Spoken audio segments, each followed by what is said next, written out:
उत्तर प्रदेश के हाथरस जिले के स्थित फुलरई गांव में एक हादसा हुआ, जिसके बाद एक नाम सुर्खियों में आया। वह नाम है भोले बाबा। आखिर यह व्यक्ति कौन है जिसके बारे में पूरे देश भर में चर्चा हो रही है। दोस्तों बता दें कि नारायण साकार हरि या साकार विश्वहरि उर्फ भोले बाबा का जन्म उत्तर प्रदेश के एटा जिले में हुआ है। पटियाली तहसील में गांव बहादुरपुर में जन्मे भोले बाबा खुद को गुप्तचर यानी इंटेलिजेंस ब्यूरो यानी आईबी का पूर्व कर्मचारी बताते हैं। दावा है कि 26 साल पहले बाबा सरकारी नौकरी छोड़ धार्मिक परिवर्तन करने लगे। भोले बाबा के पश्चिमी उत्तर प्रदेश सहित उत्तराखंड, हरियाणा, राजस्थान, दिल्ली समेत देश भर में लाखों अनुयायी हैं। यहाँ पर खास बात यह है कि इंटरनेट के ज़माने में अन्य साधु संतों और कथावाचकों से इतर सोशल मीडिया से दूर हैं ये बाबा। इन बाबा का कोई आधिकारिक अकाउंट किसी भी प्लेटफॉर्म पर नहीं है। कथित भक्तों का दावा है कि नारायण साकार हरि यानी भोले बाबा के जमीनी स्तर पर खासे अनुयायी हैं। पश्चिमी उत्तर प्रदेश के अलीगढ़ हाथरस जिले में नारायण साकार हरि का कार्यक्रम हर मंगलवार को आयोजित होता है। उसमें हजारों की तादाद में भीड़ उमड़ती है।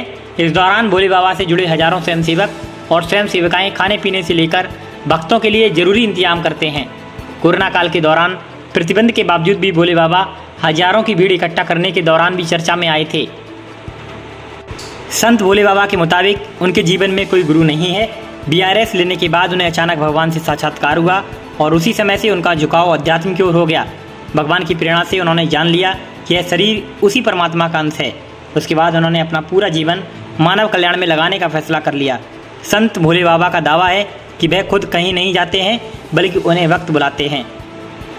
भोले बाबा यह भी कहते हैं कि भक्तों की फरियाद पर लगातार अलग अलग स्थानों पर घूमकर वे समागम करते आ रहे हैं।